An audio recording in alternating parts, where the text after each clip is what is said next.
स्थितियों में अगर आप गांधी को समझ लेते हैं तो राष्ट्रीय आंदोलन को बहुत आसानी से समझ लेंगे। तो गांधी के दर्शन जो कि बहुत ही जटिल है, उसके कुछ तत्व हैं और इन तत्वों को 1 2 3 करके हम लोग लिख लेंगे। मैं हेडिंग लिखवा दूंगा और बाद में व्याख्या कर दूंगा और आप समझ लीजिएगा उसको। जैसे एक है कि गांधी ने उपनिवेशवाद एवं पूंजीवाद की आलोचना की। अगर प्रश्न हो कि गांधी उपनिवेशवाद के आलोचक परंतु पूंजीवाद के समर्थक थे, ऐसे प्रश्न बनने की संभावना है कि नहीं? या गांधी ने पूंजीवाद का समर्थन किया, या गांधी जी जो थे वो पूंजीवाद के प्रशंसक थे? तो ऐसा नहीं है। विश्व इतिहास में एक और व्यक्ति है जिसने उपनिवेशवाद की आलोचना की है और जिसने पूंजीवाद की भी आलोचना की है। क्या आप महाशय ये बता सकते हैं उस व्यक्ति का नाम क्या है जिसके लिए वो काफी प्रसिद्ध भी है? Karl Marx. तो गांधी और कार्ल मार्क्स की तुलना भी हो सकती है। एक और विश्व इतिहास का चिंतक है जो कि आदर्शवादी चिंतक है, रूसो का नाम सुना होगा आपने। रूसो भी असमानता से पीड़ित था। उसका प्रमुख कथन कि मनुष्य स्वतंत्र पैदा होता है, लेकिन दुख की बात यह है कि वो हर वक्त बेड़ियों से बंधा हुआ है।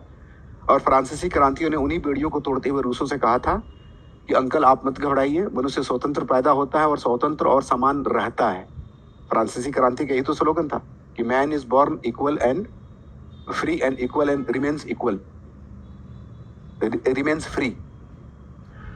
तो इन तीनों के तुलनात्मक में भी अगर तुलना करके समझने में हमेशा आसानी होती है।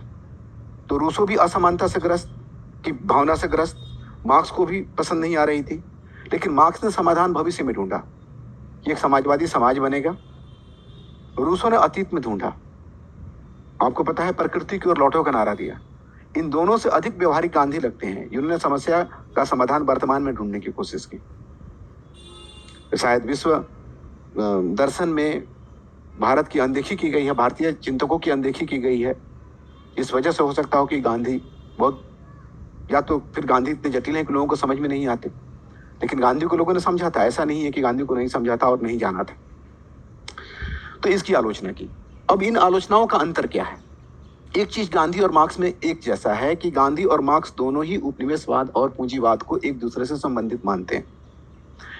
लेकिन मार्क्स ने तो बहुत ही तकनीकी व्याख्या की।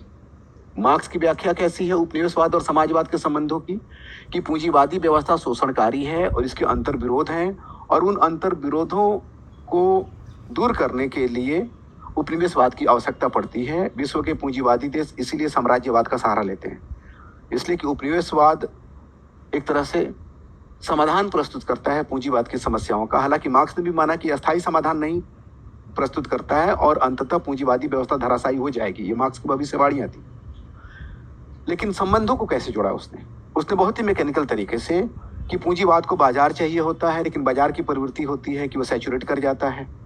पूंजीवाद को कच्चा माल चाहिए होता है, खाद्यान्न चाहिए होता है, उसके लिए स्रोतों को की आवश्यकता होती है, और एक समय के बाद पूंजीवाद को अधिशेष पूंजी को निवेश करने के लिए भी बाजार चाहिए होता है, क्योंकि जो मातृ देश होते हैं उनमें जो मुनाफे की दर होती है वो लगातार कम होती चली जाती है।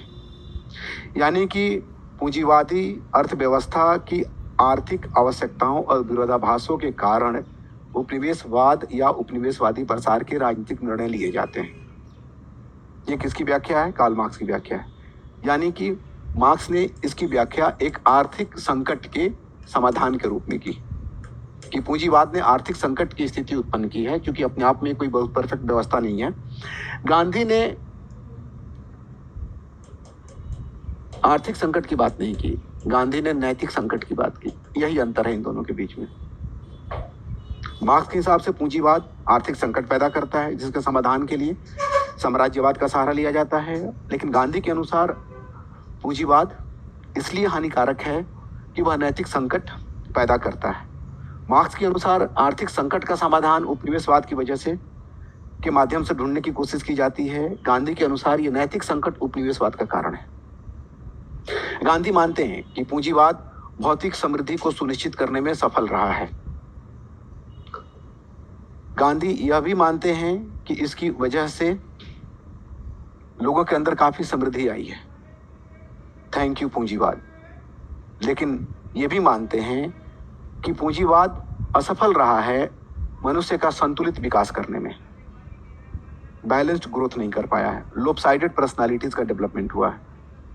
और यह असंतुलन कहाँ दिखता है?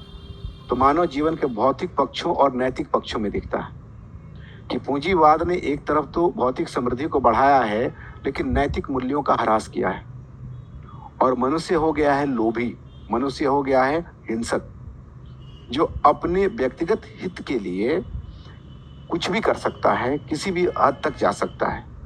मनुष्य के अंदर पनपने वाली ये जो कुत्सित प्रवृत्तियां हैं, जब यही प्रवृत्तियां अपने आप को राष्ट्रीय स्तर पर अभिव्यक्त करती हैं तो उपनिवेशवाद जैसी बुराई देखने को मिलती है। यानी कि गांधी के द्वारा छेड़ा गया उपनिवेशवाद का संघर्ष किसी एक देश विशेष के खिलाफ छेड़ा गया आंदोलन नहीं था। अब ये गांधी के अस्त्र देखिए, ये इंग्लैंड के विरुद्ध नहीं था, यह मानव की कुत्सित प्रवृत्तियों के विरुद्ध था। आपने सुना होगा कि गांधी कहते थे कि पाप से घृणा करो, पापी से नहीं। और इंग्लैंड के लोगों ने भी इनको काफी आदर दिया और इंग्लैंड के लोगों से भी गांधी ने घृणा नहीं की, बल्कि मानना गांधी का ये था कि ये बीमार लोग हैं, इनके ऊपर भौतिकता का भूत सवार है। जैसे होता है ना कि किसी को भूत पकड़ ले अगर हमारी संस्कृति में, तो वो बहुत सारे उत्पात करता है, लेकिन फिर उसके साथ हमारे दृष्टिकोण कैसा होता है, हम उसका इलाज कराते हैं, उसको ओझा के पास लेके जाते हैं। और बात है कि ओझा लोग उसको बहुत पीटते हैं, मारते हैं, चप्पल सुंघाते हैं और पता नहीं क्या क्या करते हैं, लेकिन उस व्यक्ति के प्रति दया आती है। गांधी का दृष्टिकोण ऐसा था कि पश्चिम के लोग पश्चिमी संस्कृति में पूंजीवादी और भौतिकवादी प्रवृत्तियों से ग्रस्त होकर मानव मूल्यों को खो चुके हैं, आध्यात्मिकता को खो चुके हैं, हिंसक हो चुके हैं। तो जब तक इन कुत्सित प्रवृत्तियों का समाधान न किया जाएगा, उपनिवेशवाद की समस्या का समाधान नहीं होगा। अब आप सोचिए कि गांधी का दर्शन, जो लोग भी एक गांधी राष्ट्रीय आंदोलन को एक देश और दूसरे देश का संघर्ष समझते होंगे, उनको गांधी के विचार समझने में कठिनाई होती होगी कि नहीं?